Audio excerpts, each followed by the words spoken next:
Okay. See guys, you need to understand this one. I want it because if you don't understand this, then there is no point of proceeding further. See, now this is class A, and this is class B. Okay. Now, what is the topic of inheritance? For an example, this is uh, I think this is your okay. This is my grandfather.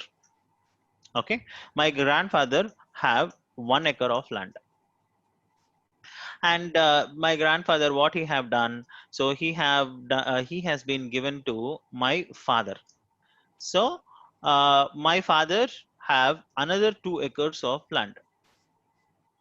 Okay, so this is my father's land, and now so my father will have this 2 acres of land plus 1 acre that his father has been given to him. Now what I have did, I have increased this one, so I bought another 3 acres of land. So this is my property. So now this 3 acres plus 2 acres plus 1 acre. Overall, how many acres I have? 6 acres of land I have it. So this is called inheritance concepts. It is very simple. Now there is a class A and class B. If class A, if class B extends class A, means whatever the means, as I told you that means, now here for example in this land, if my grandfather have a well and he have a farmhouse, everything will belongs to my dad, and my dad created a big swimming pool here, so I have guest house in this one. Now for me, I can have this well, I can have this particular farmhouse, I can have this particular swimming pool, everything is mine only, right? So same way, when a class extends another class, so here it have the complete control on variables and complete control on methods. But actually there is something called this private right. So that we have to discuss. That pointer I'll discuss later. But as of now, whatever the things we have been defined here, methods and then variables, so that can be accessed by B. Now, this is only one level building. So this is called single level inheritance. Got it? So now the B class can extend A class. So this is called single level inheritance. Means when we have extended it, so then we can take all the variables and methods from this particular class. So now how it will write is, so public class B extends, the keyword extends A, that means, so class B extending class A means B is extending A, so that all the properties of A will belongs to B. Understood? So this is the quite example for our class extending, means it's called inheritance. Now this is the first type of inheritance, which is single level inheritance. And now I'm saying that multi-level inheritance, not multiple inheritance. This is most important terminology. Multi-level. Now what we'll call means, if there is a 3-story building, we'll throw a multi-story building. So now what it will do, we will have class A. Class A will be extended by class B. Class B extended by class C. Done. See now, if if there are more than one particular class extending, then it can call as multi. See, this is multi-level. Multi. So multi means we'll have multiple storage, multiple building, right? Multiple floors. So now what it will do, first B extends A and C extends B.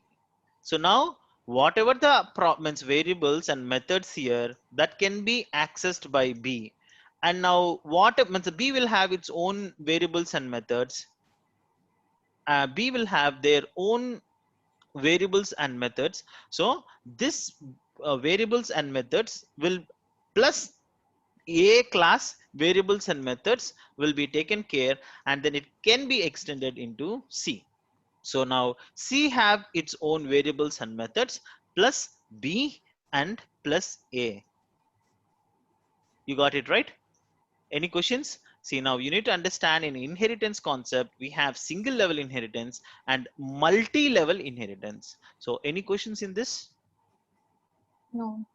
So now when Please, I step, am not getting what is the difference. Here you explained with the land, no, that is a single level in the inheritance.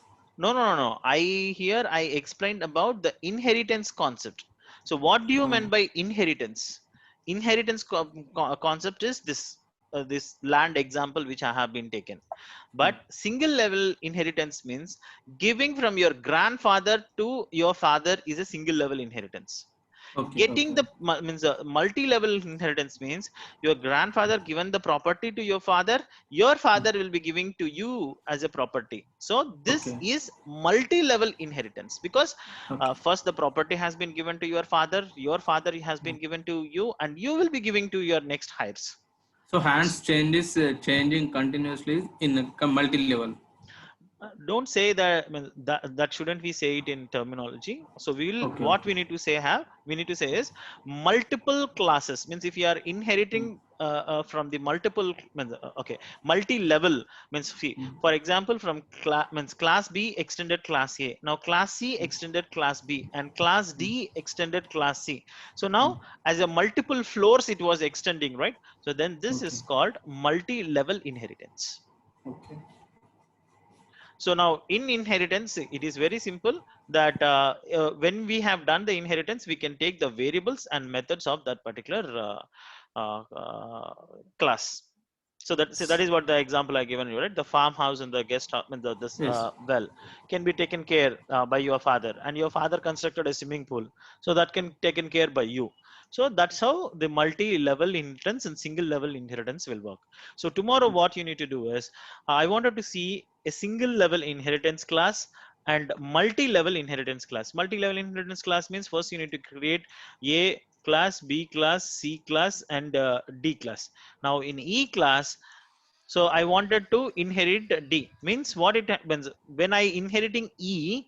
Sorry, when I am trying to inherit D into E, means E extends D means D should extend C. C should extend A. Sorry, B. B should extend Hello. A. Hello ఇంకో mummy mobile two sims అనమాట dual sims safe side ఊరికి దీనిలో SIM Harish, వేసి can you go on పెట్టాను mute, please? Mummy mobile class ఏంటని చెప్పి తీసుకున్న క్లాస్లోనే ఉన్నా. Okay. So now this is how the multi-level inheritance will work on. So guys, any questions on this one? Yeah, okay. Multiple means if you want to extend A, B together to I'll C. come to multiple. I didn't explain you the multiple. So now I explained you only a single level inheritance and multi-level inheritance. I'll come to multiple level because if you don't understand this one, you will not understand Selenium because the birth of interface will happen here. So then it will go for the further. Okay. So Chandrika, I think this would be means a completely new for you. So you don't need to worry about it. You need to follow the team too. So I'll keep you posted on that. Okay. As of now, you just go ahead on this. Okay, Okay. So now guys, any questions on this one? So about what is single level inheritance and then multi-level inheritance. So can you create a class tomorrow and then can you show it to me? Yes. Yes. yes. Yes, And you guys please. need to explain me very clearly. Okay. Okay, so the next point is how we should do the multiple inheritance. See, now we have discussed single level inheritance, and we have discussed multiple inheritance, and sorry, multi-level inheritance. Now we are going to discuss multi multiple inheritance. So single level inheritance is done, multi-level inheritance is done, and now we are going to talk about multiple level inheritance. What do you mean by multiple inheritance? Means I have a class A and I have a class B. Now I wanted to extend this both into a class C. Guys, this diagram is most important. So this is called diamond problem or ambiguity issue. Okay, now we will just see it. So now here I have a method called add here, and this is a separate class A, and here I have a method called add in class B. Now when I extend in class C A and B, actually this we shouldn't do it, but still if we have been done this one, what would be the problem? Now in class C, when I extended, I can use add method here, right? As I told you the previous example, my grandfather property, my father property, and all the thing. So now this is my property. I'm having it, and here I have this add method here and add method here. Now when I extend the add here, when I'm trying to use this add, so here I'm saying means syso means print out ln hi, and here syso I'm printing hello. Okay, now I'm doing this. I'm just printing hi and hello. When I call this add method, now this will print hi or hello. What it will try to print? At that point of time, Java doesn't understand that whether this add method is coming from A or whether this is coming from B. So that's the reason it get confused, and then it will throw an error. Because now what do you mean by extending? So a single once again I'm saying that in single inheritance I have A and I have B. So now if I have A here, I have add method here. Okay, so that I can call this add method here and directly I can execute it. So it know the reference that my parent have this add method, so that I can call this one here. But whereas in multiple level inheritance, I don't know that exactly from where, from which class. Means I have class A and class B, and in class A I have add method, and in the class B I have add method. When I try to extend both the classes at one shot, I mean the Java was not able to understand that whether the add method is coming from class A or add method is coming from the class B. So then the ambiguity problem will arise. Ambiguity means it didn't understand from where the add method is coming from. So because here the add method implementation is different and here the implementation is different. So that is the reason when it comes to the add here, it get confused and it will not print anything. It will throw the error message. So this is called ambiguity issue or diamond problem, and Java will not support the multiple inheritance. This is the point. And if you wanted to support multiple inheritance in Java, what we should do? So then the concept of coming, this is the birthplace of an Interface. interfaces. Okay, so this is the most important topic which you need to learn, because WebDriver or WebDriver means in Selenium we will be using the WebDriver. Without this line you can't write anything. So WebDriver is a interface. Okay, this is the most important thing you guys need to understand. So now tomorrow what you guys do is, so as I given you this access specifiers, you need to create means two packages and things. You do this private, default, protected, and public. This you need to do it, implement it for variables, and you implement it for methods. And the same way you need to tell me single level inheritance, multiple level, multi-level inheritance, and multiple it is not possible. So we are trying to do with the interfaces. What is an interface and how the interfaces will, means how we need to do it and how we need to explain about the interfaces. So this topic I'll talk it tomorrow. Okay, so today what are the things we have discussed? We have discussed about the access specifiers. We have been discussed about the inheritance. So these are the two things which you need to explain me tomorrow in detail level. Okay. Yeah, Krish. Okay, Krish. Okay. So actually Pramod, I think you have been joined with, I think it's your son's first class and thing. Okay, I think it would be something different for you, but still, if you wanted to follow, you can follow on this. It will take some time for you people. Okay, just go back to Sindhu. Come back to your screen, please. And have you shown a two-dimensional array, three-dimensional array, recursive methods, and all these things? Are we done with it, or Yes, any yes. other I will questions? send. No question. Inheritance. See, now inheritance would be, means if you are extending something, so that is what the calculator. So guys, you need to understand the concept. I don't wanted you people to write some program and then without understanding that we can't do it.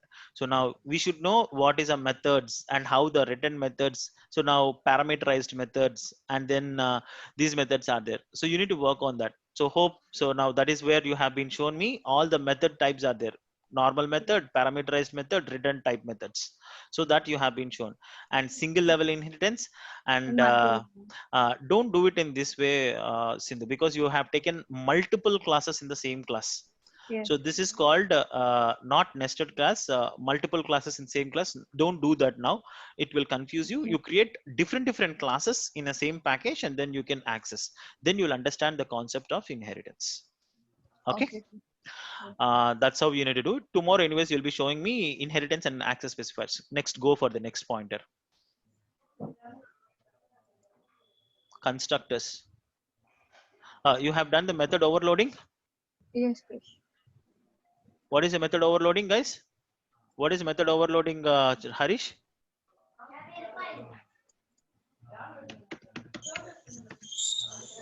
Harish, are you following?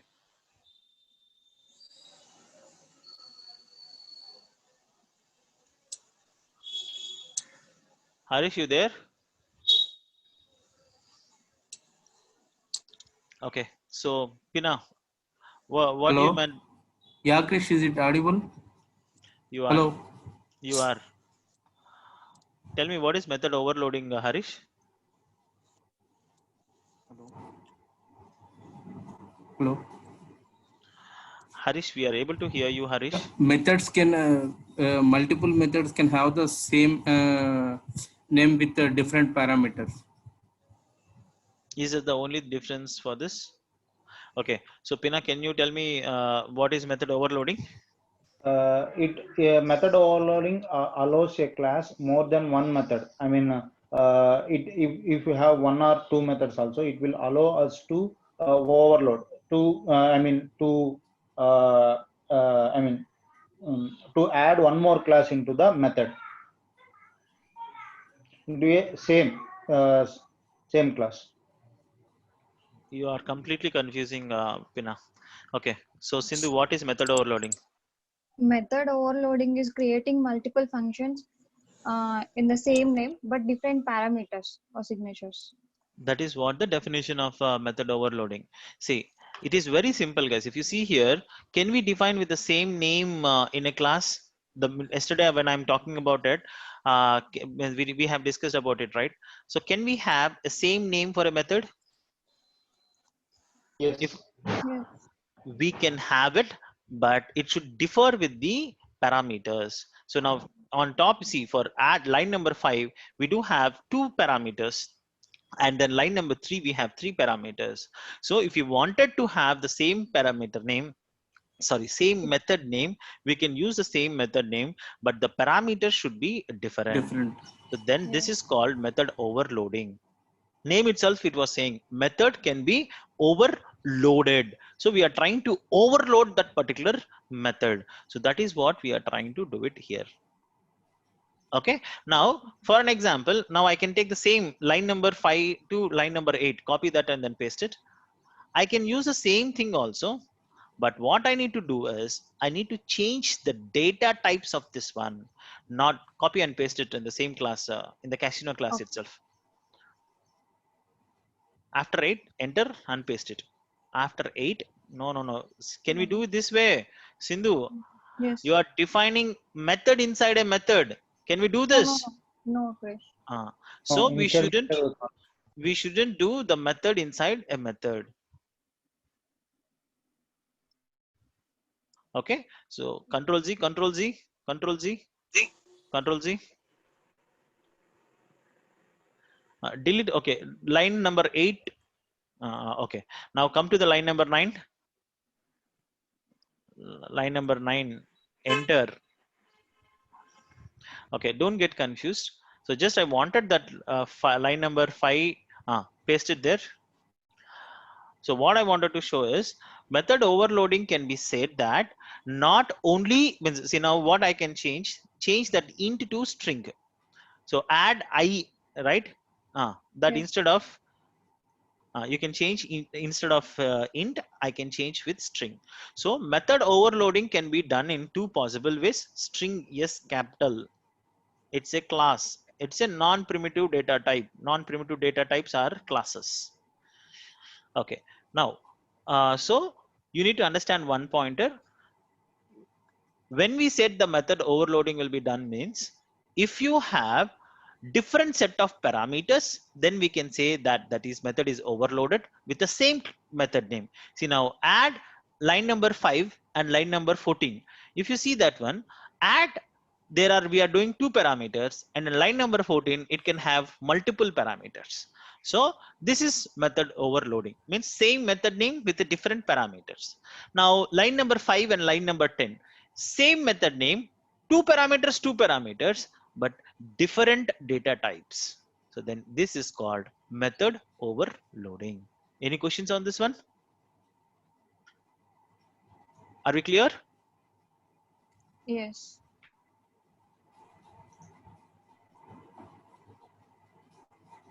Are we clear, guys? Yes. So Pina, can you repeat it again now? Yes. No. I'm asking you to repeat me what is method overloading. Yeah. Method overloading is having multiple methods can have a same name with different parameters. Yes. So make it very simple, Pina. Yeah. Method overloading is nothing but having same method names with different parameters and different data types. Simple. Okay, so that's how you need to say for the people. And we have the constructor, means first we will know what is a constructor. So you guys has been worked on this one also, right? Can you go for the constructor, Sindhu, now? Yes. In the constructors,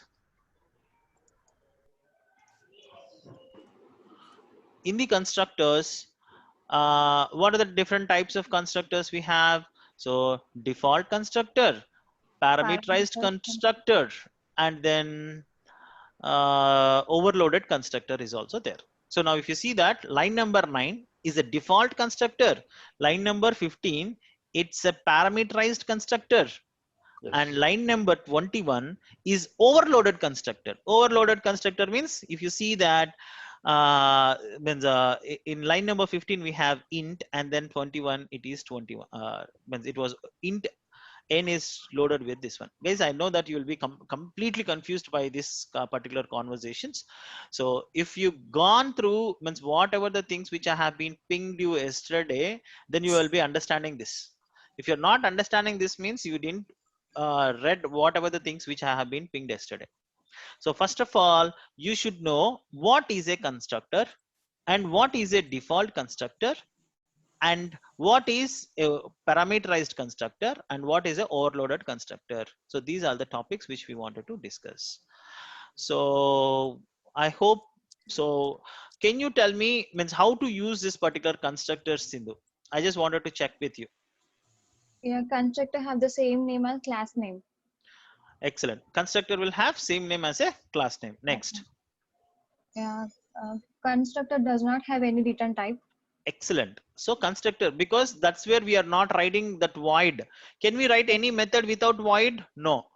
Definitely we should say that whether that method is returning something or not. So that is what we are mentioning in the void, whether it will return me a string or integer or what. So but for a constructor they shouldn't have any return type, and constructor name should be common with the class name. So this is the most important thing we need to remember. That's where when we are creating an object, that will do this. Okay, next. And if you see here, she created the object. So line number 32, Now, can you copy the same line and paste it in the line number 33? Copy, Yes. paste in the line number 33. So now if you see here, remove that 7, change the object name. Object to OBG1 or something. Okay, copy the same line with another calci. Paste it. Give here 7.5.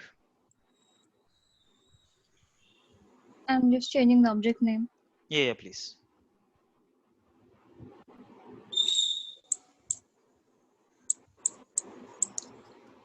$7.5.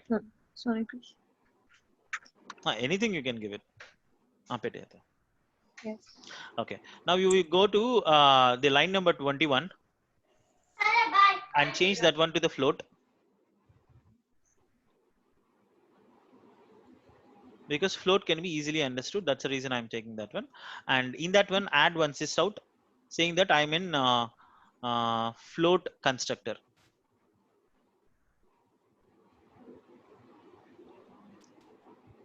D.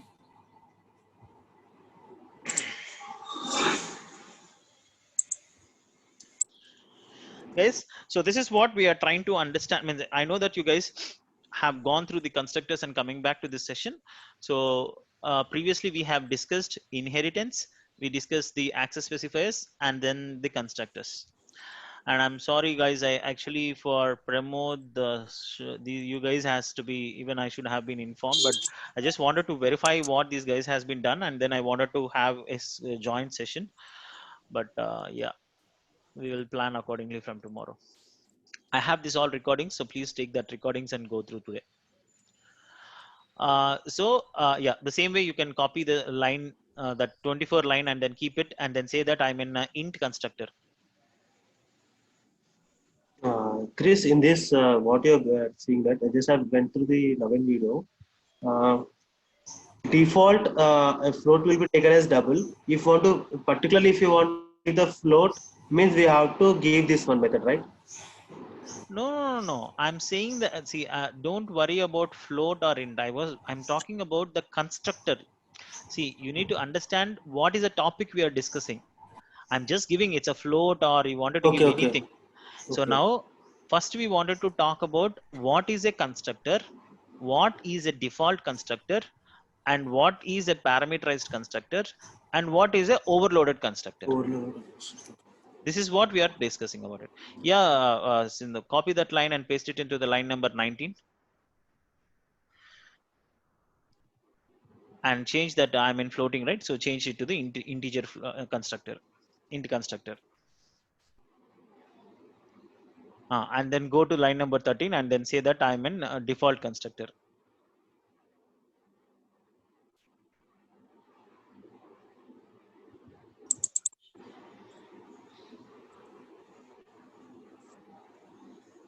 So guys, what we need to, why I'm doing that one is, so if you see here in the bottom, you can understand that one.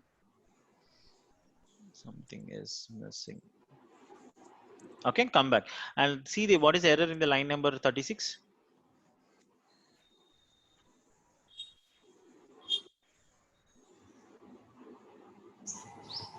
Line number 36, we have some error, right? Yes. Just put the mouse pointer on that error, underlying error. Remove the arguments to the calci. Remove that.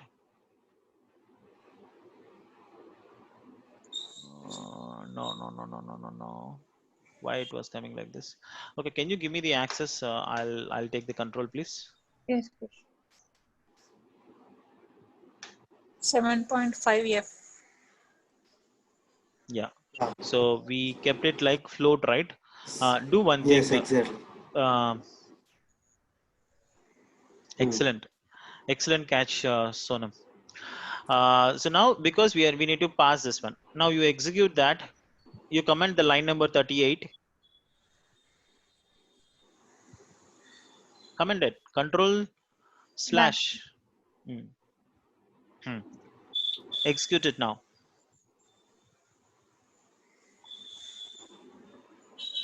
See guys, now if you see here, line number 34 printed that I am in default constructor. Means whenever I am creating an object, so I'm coming to the line number 34.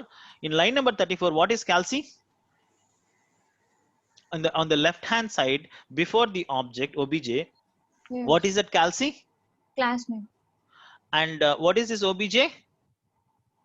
It's a variable. Object Okay. reference name. Okay. And what is new? Keyword. Keyword. And what is this calci after new? Constructor. So constructor. Now into this constructor we are passing integer. So for which constructor it will go? It will go to the line number 15, and then it has been executed the line number 15. Yes. And now come to the line number 35. So in the same way, so class name obj2 key new keyword and calci we have been written, right? This calci don't have any parameter. So then for which constructor it will go? Default constructor. Which is in the line number 9. 9. So it will go to the default constructor, and then it will start printing the default constructor over here. And line number 36. So here it went to the constructor, and it have a float value over here. So when it have the float value, then it will go to the which constructor? Float constructor, and then it goes to the line number 22. So what is the main purpose of a constructor is, it can means now if you see here, first one, the line number 35 is a default constructor, and line number 34 is a parameterized constructor, so which we have been passed as a int n, and after that we are loading that particular constructor, overloading that particular constructor with the float number. So first we have with the integer, and then I was overloading that integer with the float also. So this is called default overloaded constructor. So now constructor is a special method. Constructor will have the same name as a class name, and whenever we are creating an object, first constructor will be called. See, now if you see here, when you have been created an object, first the constructor is called, and once after the means whatever the things are there to do this, means from the constructor, it will perform that action, and then it will perform remaining things. Now if you have means for an example, means you will see, right, for a VIP is coming for, a CM is coming for inauguration. So first the security people will come and say just move away, and then the security people will make the arrange things, everything, and then okay, comes you come, CM, you can come. The same way when we have been calling a class, so when we create an object, what is the purpose of creating an object? Object reference. To call the non-static. To call the non-static objects, we will be creating the object reference, object references. So when we are creating an object reference and calling the non-static variables and non-static methods, at that point of time, so first constructor would be called. So constructor will come here, and the constructor will gives you the information that, boss, these are the initial things which you need to do it. Means the security guards will come and say, boss, you need to clear up this, and then they will do the security checking, and then the CM will be coming. The same way, before I'm calling a particular class, the constructor will come to this, and then constructor will initialize the things. So the basic purpose of the constructor is to do the initializations. Means here just we are printing the println. Initialization means, so if you wanted to declare any particular variables, or if you are going to use this particular variables in the class, so those all things can be declared over here. Now by this itself you can means completely confused. What is this initialization? What is this variables? Don't get those things. You need to understand one pointer from here. When we are creating an object reference, constructor will play a vital role. So when we are creating an object, constructor would be called first, and constructor will have same name as a class name. Constructor will not have a return type, and constructor will have default constructor, and then constructor will have a parameterized constructor, and constructor will have overloaded constructor. And based upon the parameter passing, the on the fly dynamically it can know that which is what. means whether it need to point to means if the line number 34 is pointing to 15th constructor, 15th line constructor, or 35th line will go for 9th line constructor, and 36th line will go for 22nd constructor. It all depends, means on the fly the program can have the capability to understand which type of constructor is this, and then it will go back. So this is how the constructors will work. Okay, so I'll just stop this session.